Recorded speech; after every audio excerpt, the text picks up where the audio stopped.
Tema renungan firman Tuhan untuk renungan hari ini adalah diterima dan dikasihi baik oleh Tuhan maupun oleh manusia. Ayat Alkitab yang kita baca hari ini adalah dari Lukas 2 ayat 41 sampai ayat 52 yang mencatat sebagai berikut. Tiap-tiap tahun orang tua Yesus pergi ke Yerusalem pada hari raya Paskah. Ketika Yesus telah berumur 12 tahun, pergilah mereka ke Yerusalem seperti yang lazim pada hari raya itu. Sehabis hari-hari perayaan itu, ketika mereka berjalan pulang, tinggallah Yesus di Yerusalem tanpa diketahui orang tuanya. Karena mereka menyangka bahwa ia ada di antara orang-orang seperjalanan mereka, berjalanlah mereka sehari perjalanan jauhnya, lalu mencari dia di antara kaum keluarga dan kenalan mereka. Karena mereka tidak menemukan dia, kembalilah mereka ke Yerusalem sambil terus mencari dia. Sesudah 3 hari mereka menemukan dia dalam bait Allah. Ia sedang duduk di tengah-tengah alim ulama, sambil mendengarkan mereka dan mengajukan pertanyaan-pertanyaan kepada mereka. Dan semua orang yang mendengar dia sangat heran akan kecerdasannya dan segala jawab yang diberikannya. Dan ketika orang tuanya melihat dia, tercenganglah mereka, lalu kata ibunya kepadanya, "Nak, mengapakah engkau berbuat demikian terhadap kami? Bapa Emiu dan aku dengan cemas mencari engkau."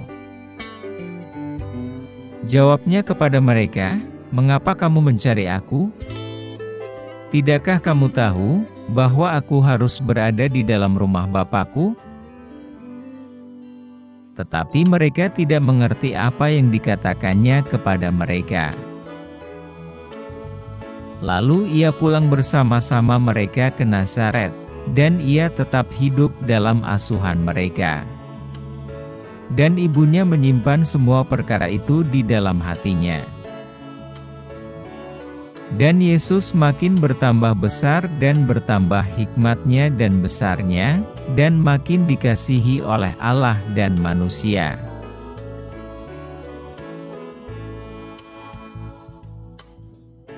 Apa yang telah kita baca? Dan tentang apa dan siapa? Sangat sedikit yang diketahui tentang kehidupan Yesus di masa kecilnya. Setelah kelahirannya, Alkitab hanya mencatat penamaannya saat Yesus disunat dan perjalanan keluarganya ke Mesir. Ketika Yesus berusia 12 tahun, barulah Alkitab kembali mencatat tentang Yesus. Dalam Yudaisme saat itu, seorang anak laki-laki mulai mempelajari bisnis ayahnya, yaitu sekitar usia 12 tahun. Pada usia itu, Yesus memenuhi hak-haknya sebagai manusia, dengan boleh bersoal jawab dengan para rabi Yahudi di bait Allah. Tuhan yang menjadi manusia, juga menjalani kehidupan keluarga sebagaimana biasanya, sama halnya seperti keluarga kita. Sudah menjadi kebiasaan bagi orang Israel di Galilea untuk setiap tahun, pada hari raya Paskah, berziarah dalam kelompok besar ke Yerusalem. Keberangkatan mereka adalah untuk merayakan hari besar, seperti yang diperintahkan dalam Kitab Keluaran 23 ayat 17 dan Kitab Ulangan 16 ayat 16.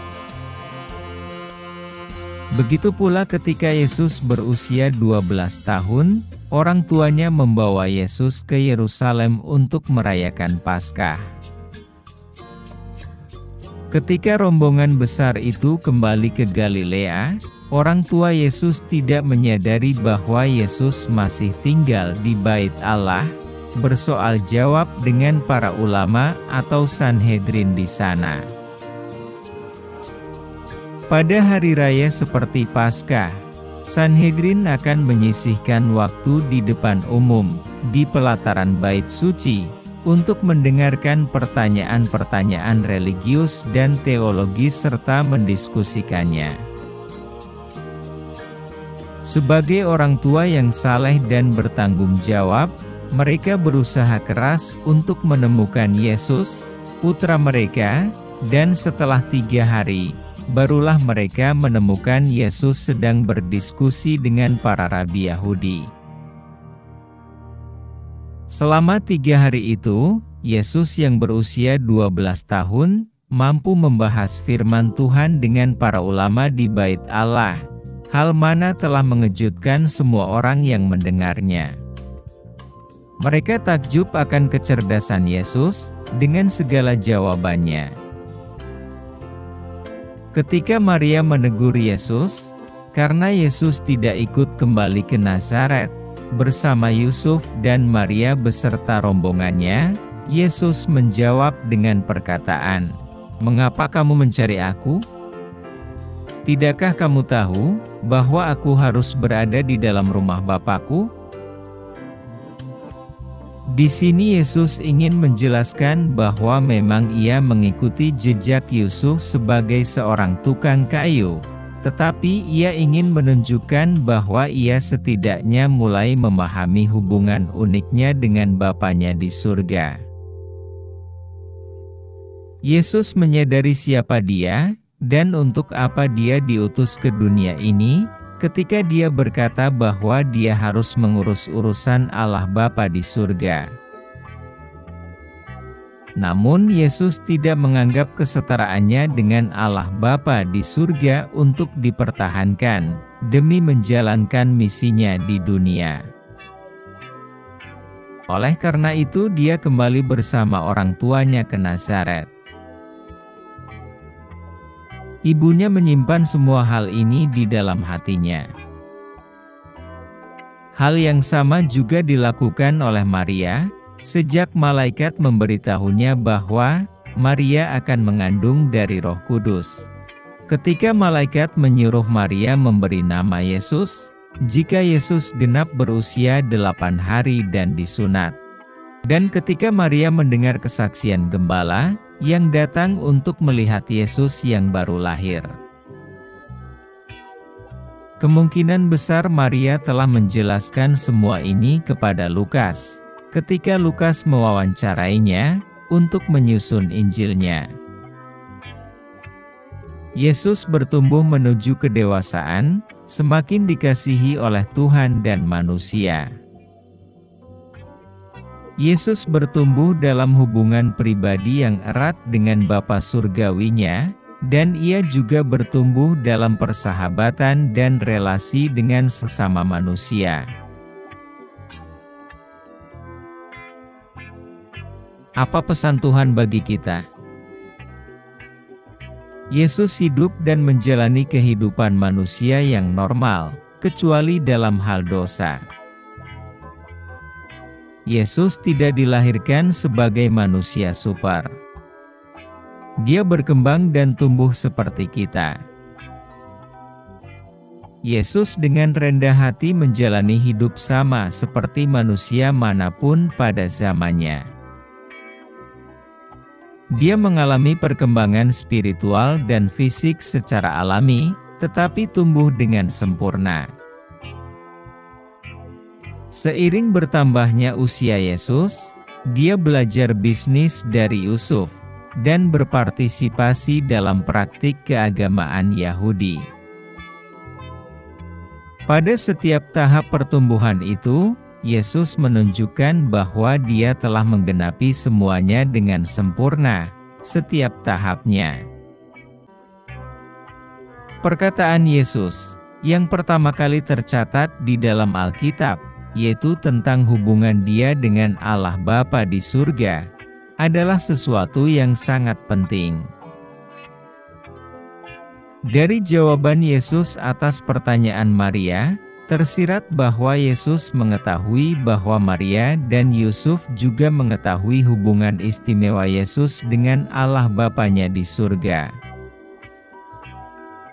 Pernyataan Yesus memberitahu kita tentang identitas uniknya sebagai anak Allah Bapa, meskipun kita tidak dapat memahaminya secara logis. Pengetahuan tentang siapa dirinya tidak membuat Yesus bangga atau sombong. Sebagai manusia, Yesus juga tunduk kepada Yusuf dan Maria. Tidak ada yang tahu atau mengira bahwa tukang kayu yang rendah hati itu adalah Tuhan dalam wujud manusia, kecuali Yusuf dan Maria.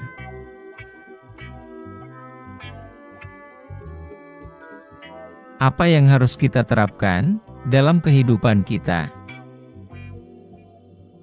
Sebagai anak-anak Tuhan, kita harus tetap rendah hati. Kita juga harus bertumbuh dalam hal-hal rohani. Sebagai orang Kristen yang harus bertumbuh menuju kesempurnaan, kita tidak dituntut untuk melakukan hal-hal yang luar biasa. Tuhan ingin kita meniru Yesus. Melakukan hal-hal biasa, tetapi dengan cara yang luar biasa. Kita harus membangun dan bertumbuh dalam hubungan pribadi yang erat dengan Tuhan, dan juga bertumbuh dalam membangun persahabatan dan relasi dengan sesama manusia, sehingga kita dapat diterima dan dikasihi, baik oleh Tuhan maupun oleh sesama kita. Doa hari ini.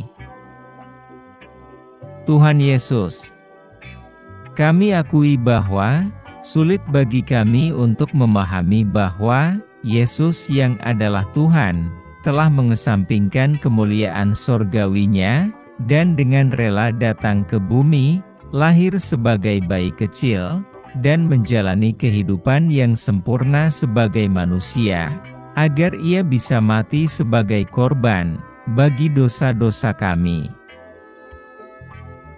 Terima kasih atas teladan kepatuhan Yesus yang luar biasa kepada Bapanya di surga, dan terima kasih telah menunjukkan kepada kami bagaimana menjalani kehidupan yang sepenuhnya bergantung pada Allah Bapa yang di surga.